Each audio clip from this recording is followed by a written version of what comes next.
여러분, 말씀을 시작하기 전에 우리가 오늘 읽었던 본문 21장 20절을 우리 다 같이 한번 읽고 말씀을 보겠습니다. 다 같이 한번 읽습니다. 시작. 너희가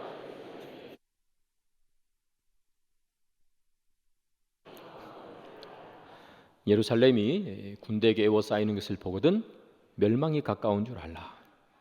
예수님께서 예루살렘 멸망에 대해서 예언하신 그런 내용이죠. 예루살렘이 멸망할 그때는 정말 참혹한 시간들이 기다리고 있다, 그렇게 예언하십니다. 오늘 본문을 보면요, 어린 아이들과 임산부가 환난을 당할 것이라 그렇게 기록하죠. 어린 아이와 임산부는 가장 많이 보호받는 사람들이 어린 아이와 임산부죠. 그 보호받아야 될 사람들조차도 보호받지 못하고 환난을 당한다, 이렇게 얘기를 하니 건강한 사람, 건장한 사람들은 환난에서 피할 수조차 없다 하는 것이죠. 그 누구 한 명도 환난에서 피할 수 없을 것이다, 그렇게 말합니다. 그리고 또 이스라엘 백성들이 살고 있던 그 젖과 꿀이 흐르는 가나안 땅을 이방인이 짓밟을 것이라 그렇게 말하고 있죠. 그게 예루살렘 멸망에 일어나는 일이죠. 예수님께서 이 예언을 하셨는데 이 예언은 역사적으로 그대로 성취화되죠. AD 70년입니다. AD 70년에 로마의 티투스 장군이 예루살렘을 다 회파해 버립니다. 예루살렘이 다 초토화가 되고 말죠. 그해 8월 29일입니다. 성전이 불타서 없어지게 되는 일들이 또한 일어나게 되지요. 유대 역사가인 요세푸스에 의하면 이때 몇 명이 죽느냐 하면 110만 명이 죽었다고 합니다. 110만 명은 그 당시 예루살렘 인구의 4분의 1이 되겠습니다. 4분의 1이니까 어제 봤던 사람이 오늘 죽어 있는 것이죠. 참혹한 현장입니다. 110만 명이 그 예루살렘 거리에서 죽었으니 그 시체가 온 곳에 흩어져 있지 않겠습니까? 정말 참혹한 그런 순간들이 예수님이 예언하고 얼마 있지 않아서 일어나게 되는 것이죠. 예루살렘 인구의 4분의 1이 죽습니다. 110만 명이. 살아남은 사람들 처참하게 살았겠죠. 그러나 살아남은 사람들 중에서도 또 일부는 로마에게 이렇게 짓밟힐 수 없다. 그래서 그들은 가족들을 이끌고 어디로 가게 되는가 하면 마사다라는 곳으로 가게 됩니다. 그것이 바로 마사다 요새라는 아주 유명한 곳이죠. 마사다 요새에서 그들은 로마군과 전투를 벌입니다. 2년 동안 그들이 전투를 벌이죠. 결국 2년이 되어서 이 로마군은 결국 마사다에서 끝까지 항전하던 그 마사다 요새를 점령하게 됩니다. 마사다 요새가 점령당하기 바로 하루 전이죠. 그 마사다에서 로마군과 전투를 벌이던 그 960명의 사람들을 그 당시 지도자였습니다. 엘리아살 벤 야일이라는 사람이 960명을 모읍니다. 그 960명을 모아서 이렇게 연설을 합니다. 사랑하는 여러분, 내일이면 로마 군대가 이 마사다 요새로 쳐들어올 것입니다. 여러분들 2년 동안 정말 잘 싸워주셨습니다. 여기 가운데서는 남편을 잃어버린 사람들도 있을 것이고 아내를 잃어버린 사람들도, 아이를 잃어버린 사람도 있겠지만 여러분 2년 동안 정말 잘 견뎌왔습니다. 그러나 이제 우리가 내일이면 저들의 공격을 막아낼 힘이 우리에게는 더 이상 없습니다. 내일이면 그들은 이 요새로 쳐들어와서 남자들은 다 칼로 죽일 것이고 여성들은 다 욕보일 것이고 우리 아이들은 다 잡아갈 것입니다. 여러분, 우리가 그 이방인의 군합발에 무참히 밟히는 그날을, 그 치욕을 우리가 살아서 당해야 되겠습니까? 여러분, 우리가 다 그 치욕을 살아서 당하는 것이 아니라 다 자결해서 죽기를 원합니다. 그렇게 얘기했어요. 그러자 그 안에 있던 960명의 사람들이 일제이다 한 명도 빠지지 않고 아멘 그러는 거죠. 그래서 그 960명의 사람이 로마군이 쳐들어오기 전날 다 죽습니다. 그런데 유대 율법에는 자살을 금지하고 있어요. 그래서 다 자살해서 죽는 것이 아니라 어떻게 죽느냐? 이 엘리아살 벤 야일의 이 연설이 다 끝나고 난 다음에 사람들이 다 각자 자기 집으로 돌아갑니다. 다 돌아간 후에 가장인 아버지가 일어나죠. 그래서 아내와 자녀들을 꼭 안아줍니다. 그리고 칼을 빼들죠. 자살할 수 없으니 아버지가 아내와 아이를 다 죽이는 겁니다. 다 죽였습니다. 이제 살아남은 사람은 남자밖에 없겠죠. 남자들이 다 모입니다. 그래서 거기서 제비를 뽑아서 10명을 뽑습니다. 그 10명이 그들이 가지고 있는 칼로 나머지 남자들을 다 죽입니다. 그리고 그 10명 가운데서도 또 한 명을 제비 뽑습니다. 그 한 명이 나머지 9명을 다 죽입니다. 그리고 마지막 끝까지 남아있는 이 한 명이 칼을 앞에 놓고 스스로 넘어져 찔려서 죽게 됩니다. 로마군이 아침에 일어나서 동이 터서 이 마사다 요새로 쳐들어왔습니다. 그들 또한 결사항전을 생각하며 왔는데 960명의 사람, 남녀노소 할 것 없이 다 죽어 있습니다. 그런 일이 일어났던 것이죠. 여러분, 우리가 늘 바리새인들, 유대인들, 그러면 성경에서 경건의 모양만 있고 경건의 능력이 없는 자들, 회칠한 무덤 같은 자들, 독사의 자식 같은 자들, 우리는 늘 바리새인들을 그런 눈으로 바라보지요. 유대인들을 그런 눈으로 바라보지 않습니까? 그러나 우리가 기억해야 되는 것이 있습니다.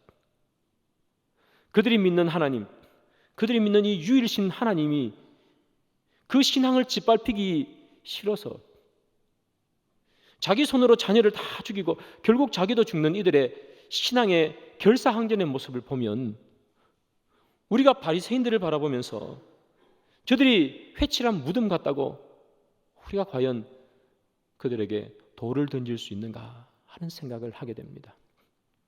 예수님께서 말씀하셨잖아요. 죄 있는 자가 돌로 치라 말씀하신 것처럼 우리 또한 과연 너무나 욕바지처럼 욕만 먹는 이 바리새인들과 유대인들을 향해서 우리는 과연 욕할 수 있을까? 우리는 유일신 하나님을 섬기기 위해서 이방인에게 그들의 삶이 짓밟히기를 거부하면서 신앙의 순수함을 지키기 위해서 자결하는 이들의 신앙을 우리는 눈꼽만치라도 담고 있는가 하는 생각을 하게 됩니다. 그들이 때로는 이 부족한 것이 성경에 뭐 얼마나 많습니까? 그런데 결정적일 때 정말 최후에는 그들의 목숨을 걸고 신앙을 지켜가는 모습을 우리는 보지 않습니까? 사랑하는 여러분, 우리도 여기 나와 결사항전했던 이 마사다 항쟁을 보면서 우리가 기억해야 됩니다. 우리가 이 땅에 살면서 참 수많이 넘어지고 쓰러져도 정말 결정적일 때는 우리가 신앙을 지켜야 합니다. 물러서는 것도 우리가 한계가 있습니다. 지켜야 되는 선이 있어요. 그 선을 넘어서서는 우리는 목숨을 내어놓고 우리가 신앙을 지킬 수 있는 그런 저와 여러분들이 되기를 소망합니다. 이 AD 70년에 예루살렘이 멸망하면서 사실은 로마가 온 유대 땅을 다 다스리게 된 것이죠. 그러나 좀 전에 말씀드렸던 것처럼 이 마사다 항쟁이 계속 있었기 때문에 뭔가 2% 부족한 느낌. 그래서 2년이 지난 후에 마사다 요새를 다 점령하고 이제 로마가 온 유대 땅을 완전히 지배하게 되었습니다. 그 일이 있은 후 약 60년 후죠. AD 132년에 유대인들이 다시 로마의 반기를 들고 투쟁을 합니다. 이게 제2차 반로마 항쟁이라는 것입니다. 이때 로마 황제가 대노했습니다. 내가 너희들에게 너희들을 점령한 후에 내가 너희들을 잘 대해 주었는데 너희들이 또 이렇게 항쟁을 일으키다니 이 로마 황제가 그렇게 생각한 거죠.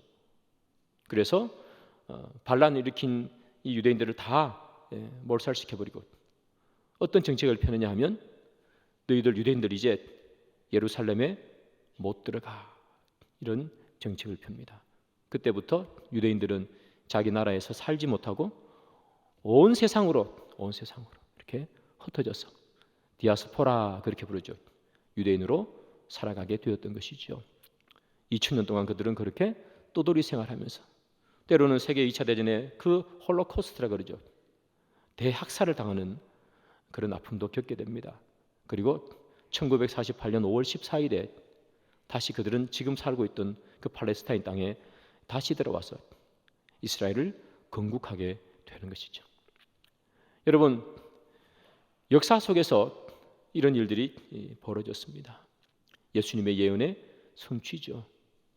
예수를 배척했던, 그리고 예수를 죽였던 그들에 대한 예수님의 예언이 그대로 성취되었다는 것을 여러분 기억하셔야 됩니다. 예수님의 말씀은 단 하나도 땅에 떨어지고 없어지는 것이 없습니다. 그대로 다 예언이 성취된다는 것을 여러분 역사를 통해서 우리는 알 수 있죠. 오늘 본문에서 그래서 예수님께서 우리에게 주시는 말씀이잖아요. 예루살렘이 멸망할 것이다. 그러나 여러분, 예루살렘이 멸망할 것이다 하는 이 이야기는 AD 70년에 있었던 그 예루살렘의 멸망을 이야기하지만, 그러나 그것만 이야기하는 것은 아닙니다. 또 다른 의미가 있습니다. 예루살렘이 멸망할 것이다 하는 것은 어떤 또 다른 의미가 있는가 하면 바로 우리가 흔히 말하는 종말의 심판의 때를 동시에 의미합니다. 그래서 우리가 오늘 본문을 보면서 그렇지, 역사에서 이거 일어났던 일이야 라고 끝내면 안 되고, 앞으로 있을 종말의 그 심판의 날에 똑같이 이런 일들이 일어날 것임을 우리는 반드시 기억해야 됩니다. 그 심판의 날에는 많은 사람들이 심판을 받는 것이고 많은 사람들이 환난을 당하는 그런 일들이 있게 되는 것이지요. 우리는 흔히 이런 이야기를 합니다. 우리는 말세를 살아간다, 종말을 살아간다 그럽니다. 그렇습니다, 여러분. 우리는 종말을 사는 사람입니다. 예수님이 언제 오실지 모르기 때문에, 내일 예수님이 오실지도 모르기 때문에 오늘이 종말이 되겠지요. 그러면 우리는 심판의 때를 살아가는 사람들이라고 우리는 말할 수 있습니다. 그러면 여러분, 심판의 때를 살아가는 우리들에게 오늘 본문은 어떤 교훈을 주는가 우리 한번 살펴보겠습니다. 누가복음 21장 21절입니다. 우리 다 같이 읽습니다. 그때에 유대에 있는 자들은 산으로 도망갈 것이며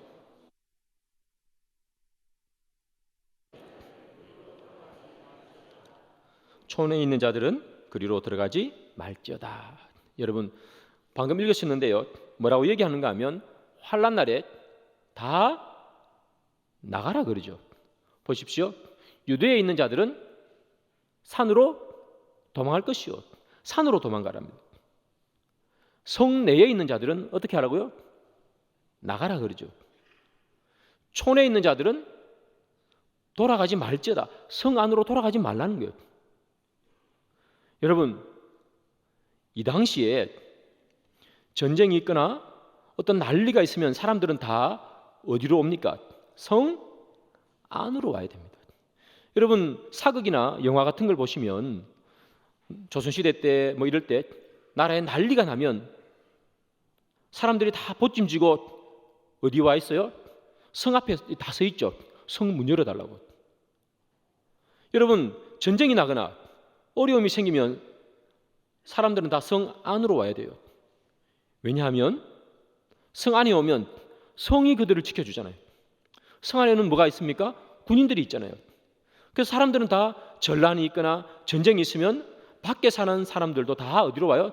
성 안으로 오는 거예요. 그런데 오늘 본문은 예루살렘에 멸망의 날이 있을 건데 그때는 다 성 안으로 오지 말고 밖으로 가라는 거예요. 왜 성 안으로 들어오지 말고 밖으로 나가라고 그러실까요? 예수님께서. 그것은 너무나 간단합니다. 성이 그들을 지켜주지 못하기 때문이에요. 심판의 날, 그날에는 그들이 쌓아 올렸던 그 강력한 성이 그들을 지켜주지 못해요. 그래서 성 밖으로 가야 돼요. 성 밖으로 나가야 된다. 이게 정확하게 어떤 의미인지를 제가 한번 말씀드리겠습니다.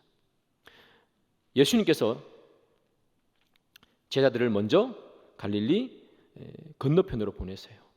그래서 제자들끼리 배를 타고 갈릴리 호수를 지나갑니다. 그런데 갑자기 돌풍이 불고 폭풍이 불었습니다. 그래서 비가 억수같이 쏟아지고 파도가 너무나 크게 치는 거죠. 그래서 이 뱃사람이었던 이 제자들조차도 두려워 떨고 있습니다. 이 배 그대로 빠져서 배가 뒤집어져서 죽는 것 아닌가? 제자들이 뱃속에서 덜덜 떨고 있을 때 예수님께서 물 위를 걸어오세요. 그러면서 이렇게 말합니다. 내니 두려워 말라. 그렇게 얘기하시죠. 그 제자들이 예수님의 음성을 듣고 유령인 줄 알고 두려워했습니다. 아니 이게 파도도 이렇게 치는데 유령이 나타나다니 두려웠어요. 그때 여러분 예수님께서 내니 두려워 말라. 이때 제자들이 보인 반응이 두 가지입니다. 첫 번째는 베드로의 반응이죠. 베드로는 예수님을 보고 어떻게 합니까? 벌떡 일어나서 배 밖으로 나가는 거예요. 배 안에 있지 않습니다. 왜 베드로는 배 안에 있지 않을까요? 예수님이 밖에 있기 때문입니다. 베드로는 어디가 더 안전하다고 생각했을까요? 배 안에 있는 것이 아니라 배 밖으로 나갈 때 더 안전하다고 생각했습니다. 그래서 베드로는 배 밖으로 나갔습니다. 베드로가 물을 밟습니다. 빠지지 않았습니다. 그는 고요하게 주님께 걸어갑니다. 주님께 거의 다 달았을 쯤에 베드로가 빠지지요. 예수님께서 손 잡아주십니다. 이제 베드로는 더 이상 그 풍랑에 휩쓸릴 염려가 하나도 없습니다. 배 밖으로 나오니 또 안전한 거예요. 예수님이 계시기 때문에. 그러나 배 안에 있는 제자들을 한번 살펴봅시다. 그들은 배 밖으로 나오면 죽는 줄 알았습니다. 그래서 그들은 배만 꼭 잡고 있습니다. 절대로 이 손을 놓을 수가 없어요. 괜히 손 놓았다가 흔들리는 배에 빠져서 물에 떨어지면 어떻게 오겠습니까?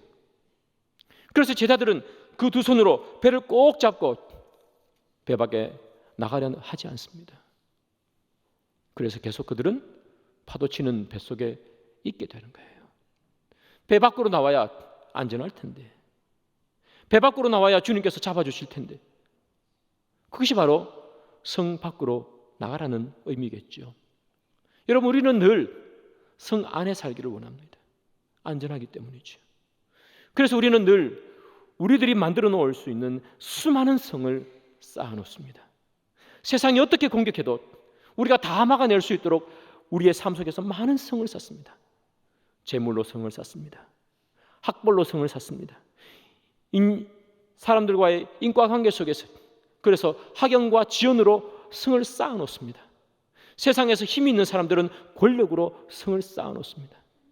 세상이 공격해도 다 막아낼 수 있도록 우리는 튼튼하게 성을 쌓습니다. 그런데 주님께서 뭐라고 말씀하십니까? 성 밖으로 가라 그래요. 왜 그렇게 말씀하십니까? 우리가 쌓아놓은 수많은 성이 심판의 날에 우리를 보호해주지 못하기 때문입니다. 폭풍우가 뱃속에 있는 제자들을 보호해주지 않는 것처럼, 배가 이 폭풍우를 견뎌낼 수 없는 것처럼, 배에서 나갈 때 비로소 안전해지는 것처럼 주님께서 하시는 말씀이잖아요. 성 밖으로 나가야 돼. 너희들이 쌓아놓은 수많은 성들은 그 심판의 날에 아무런 힘도 되지 못한다는 거예요. 사랑하는 여러분, 우리가 세상에서 얼마나 많은 성들을 쌓습니까? 그의 심판의 날에 우리를 보호해 주실 것 같습니까? 심판의 날 종말은 두 가지로 우리가 보통 말합니다. 예수님 오시는 마지막 그 심판의 날, 그게 종말이겠고, 내가 이 세상을 떠나는 죽음의 순간이 종말이 될 것입니다. 내가 죽는 죽음의 순간, 그 종말에 여러분들이 인생을 쌓으면서 쌓아놓았던 수많은 성들이 여러분들을 죽음으로부터 막아주십니까? 내가 쌓아놓았던 학벌이 나를 이 세상의 마지막 종말로부터, 마지막 숨을 내쉬는 것으로부터 막아줍니까? 막아주지 않습니다. 우리들이 아무리 높고 넓고 튼튼하게 이 세상의 성을 쌓아도 마지막 심판의 날은 그 성으로 이길 수가 없습니다. 왜 이길 수가 없을까요? 그것은 다름이 아니라 우리들의 싸움은 혈과 육의 싸움이 아니기 때문입니다. 마지막 심판은 혈과 육의 싸움이 아닌 영적 전쟁이기 때문에 그렇습니다. 사랑하는 여러분, 우리는 혈과 육의 싸움을 싸우는 사람들이 아니에요. 그래서 사도 바울이 이렇게 얘기합니다. 에베소서 6장 12절이죠. 우리의 씨름은 혈과 육을 상대하는 것이 아니요 통치자들과 권세들과 이 어둠의 세상 주관자들과 하늘에 있는 악의 영들을 상대합니다. 우리는 누구를 상대하는 것입니까? 우리는 여러분 성도들은 혈과 육의 싸움을 하는 사람들이 아닙니다. 누가 더 큰 집 갖고 있느냐 그것 싸우는 사람 아닙니다. 누가 더 좋은 학부를 가지고 있느냐 그걸로 다투는 사람들이 우리가 아닙니다. 우리 자녀들은 얼마나 좋은 학교 갔느냐 그런 걸로 싸우는 게 우리가 아니라는 이야기예요. 우리가 정신 차려야 됩니다. 우리가 정신 차려야 됩니다. 누가 더 큰 집에 사느냐 누가 더 멋진 외제차 모느냐 그걸로 싸우지 마십시오. 그걸로 싸울 시간이 없습니다. 여러분. 우리의 싸움은 혈과 육의 싸움이 아니라고 얘기합니다. 우리가 이곳에 모여 있는 이유는 혈과 육의 싸움이 아니라 이 싸움은 영적 전쟁이기에 승리하기 위해서 말씀을 보고 찬양을 보고 말씀을 듣고 기도하기 위해서 모인 것 아닙니까? 그래서 우리는 이곳에 모이지 않습니까? 여러분 반드시 기억하십시오. 내 싸움은 성도의 싸움은 혈과 육의 싸움이 아니라는 것을. 그래서 내가 쌓아놓은 그리고 붙잡고 있는 이 성을 내려놓는 싸움을 하는 것, 이 영적 전쟁이 우리 성도들의 싸워야 할 전쟁입니다. 예루살렘이 멸망하리라 그 심판의 날을 이야기하면 우리들에게 주는 교훈은 내가 쌓아놓은 성 이것을 내려놓는 연습하는 종말의 때에 종말을 살아가는 너희들이 이것을 내려놓아야 된다는 것을 말씀해 주기 위해서 주님께서 하시는 말씀입니다. 멸망의 때가 다가오리니 성 안에 있는 자들은 성 밖으로 다 도망가라 그렇게 이야기하는 것이죠. 사랑하는 여러분, 우리는 얼마나 붙잡고 있고 얼마나 내려놓고 있습니까? 내가 쌓아놓은 성 안에서 우리는 안전하다고 느끼고 있지 않습니까? 이용규 선교사님이라는 아주 유명한 분이 계시죠. 그분이 내려놓음이라는 책을 써서 정말 유명해지셨는데 그분이 더 내려놓음이라는 책을 또 쓰셨죠. 그 내용에 이런 내용이 있습니다. 제가 한번 읽겠습니다. 하나님 안에서의 내려놓음은 자신의 삶을 하나님으로 채우는 적극적인 행위다. 단순히 비워내는 것이 목적이 아니라 하나님으로 채우는 것이 목적이다. 이렇게 얘기해요. 여러분, 우리 성도의 삶은 내려놓은 것이 목적이에요. 내가 잡고 있는 이 성을 내려놓는 것. 마치 이 11명의 제자들이 꼭 붙잡고 배에서 안 나가는 것, 이것을 내려놓는 연습하는 게 우리의 인생이라고요. 그런데 이용규 선교사님 하시는 말씀이 이거죠. 내려놓는 것이 끝이 아니라는 거예요. 내가 잡고 있는 것 내려놓고 이 빈손으로 예수를 잡으라는 거예요. 그때 비로소 우리는 심판의 날에 승리할 수 있다는 것을 말씀하는 것 아니겠습니까? 여러분 두 손으로 여러분 가지고 있던 것 다 내려놓고 예수 붙잡고 계십니까? 우리는 무엇을 내려놓고 무엇을 잡고 있을까요? 오늘 이 본문을 준비하면서 성경에 떠오른 인물이 한 명 있었습니다. 그것은 롯의 부인입니다. 아브라함이 이야기하죠. 너 어디 가서 살래? 롯이 저기가 좋은 것 같습니다 하고 찍었던 것이 소돔과 고모라 땅입니다. 너무 좋아 보였습니다. 성경에 보니까 에덴 동산 같았다고 얘기합니다. 저곳에서만 살면 내 인생 풍성해질 것이라고 생각했습니다. 그래서 롯은 그의 부인과 함께 소돔과 고모라 땅에서 살고 있었습니다. 그런데 심판의 날이 되었습니다. 롯은 그의 부인과 함께 그 심판의 날에 심판을 당하지 않고 소돔과 고모라를 빠져나왔습니다. 여러분, 롯의 부인이 소돔과 고모라 땅에 머물러 있다가 죽은 것 아니지 않습니까? 빠져나왔어요. 그는 소돔과 고모라 땅에 남겨놓은 그 많은 자신의 재산들을 다 내려놓고 왔단 말이죠. 내려놓고 왔지만 이 롯의 부인이 그 내려놓은 두 손으로 하나님을 잡지 못하니까 어떻게 되는 거예요? 다시 돌아보게 되는 거예요. 빠져나오면 뭐합니까 여러분? 다시 돌아보는데. 거기 안에 있었던 사람들은 다 죽었지만 이 사람은 빠져나오고 죽은 안타까운 사람입니다. 그게 롯의 부인이에요. 그래서 소돔기둥이 되어버렸지 않습니까? 여러분, 우리도 롯의 부인처럼 그렇게 변할 수가 있습니다. 세상이 아니라 교회 안에 소망이 있어. 그래서 다 이렇게 예배드리러 오셨지 않습니까? 그런데 예배드리러 이렇게 왔는데 교회 열심히 다니는데 우리가 그 우리의 내려놓았던 것을 예수로 채우지 않으면 우리 또한 소금기둥이 될 수 있다는 것을 말합니다. 사랑하는 여러분, 오늘 본문을 보면서 주님께서 우리에게 하시는 말씀이시죠. 너희들 쌓아놓은 성이 있느냐? 열심히 쌓은 것 누가 뭐라 하겠습니까? 그러나 우리가 반드시 기억해야 됩니다.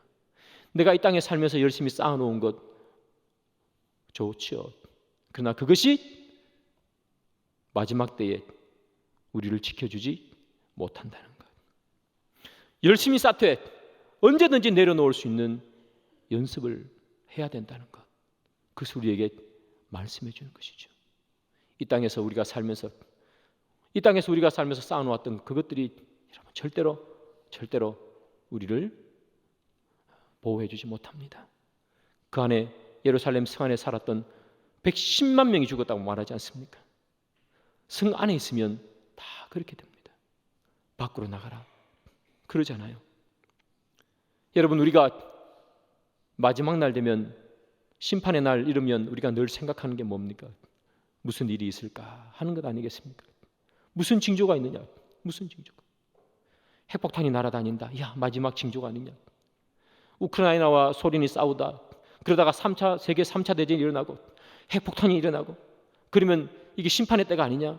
어떤 사람들은 바코드가 어떻고 저떻고 얘기하지만 여러분, 심판의 때에 무슨 일이 일어날지 답답해하지 마시고, 그거 몰라 답답해하지 마시고, 내 손에 잡고 있는 것 내려놓지 못하는 우리 스스로를 답답해야 합니다.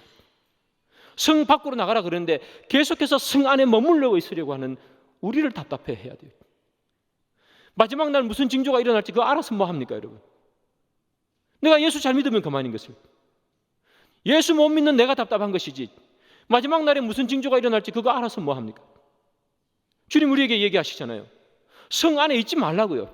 성 안에 있는 우리를 답답해 하셔야 된다고요. 그래서 사랑하는 여러분, 주님께서 우리에게 무슨 말씀을 하시느냐? 사도행전 4장 12절의 말씀 우리에게 주신 거예요. 우리 다 같이 한번 읽어보겠습니다. 다른 이로서는 구원을 받을 수 없나니 천하 사람 중에 구원을 받을 만한 다른 이름을 우리에게 주신 일이 없음이라 하였더라. 천하 그 어떤 것도 우리를 구원해 줄 수 있는 게 없습니다. 여러분이 쌓아놓은 정말 막강한 아름다운 멋진 성도 우리를 구원해 주지 못합니다. 오늘 본문은 어떤 일 때 예수님께서 이런 말씀을 하신 거예요? 제자들이 이렇게 얘기하잖아요. 예수님 저기 성전을 보십시오. 너무 멋지지 않습니까? 한때 예수님께서 대답하신 말씀이에요. 너무 멋지고 너무 화려하지만 예수님 뭐라 그러세요? 멸망한다는 거예요. 멸망한다는 거예요. 로마의 군대 앞에 저 멋진 예루살렘 성은 아무런 힘을 발휘하지 못합니다. 우리가 아무리 멋진 성을 쌓아도 그 멋진 성이 우리를 구원하지 못합니다. 우리를 구원할 것은 뭐밖에 없습니까? 천하의 구원을 받을 만한 이름을 준 일이 없으니 천하의 구원받을 만한 이름은 하나밖에 없어요. 예수 그리스도예요. 그래서 우리는 예수를 믿으셔야 됩니다. 여러분 예수 믿으십니까?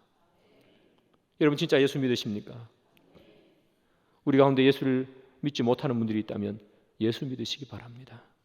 종말에 무슨 일이 일어날지 그거 아무 신경 안 쓰셔도 됩니다. 내가 예수 믿으면 그것으로 끝입니다. 무슨 필요가 있습니까? 예수 못 믿는 나를 답답해해야지. 사랑하는 여러분, 말씀의 결론을 맺습니다. 천하에 구원을 줄 이름 예수밖에 없습니다. 여러분 인생을 사시면서 꼭 예수 믿으시기 바랍니다. 예수를 떠나지 마시고 여러분 그 두 손에 여러분들 마음에 예수를 꼭 모시십시오.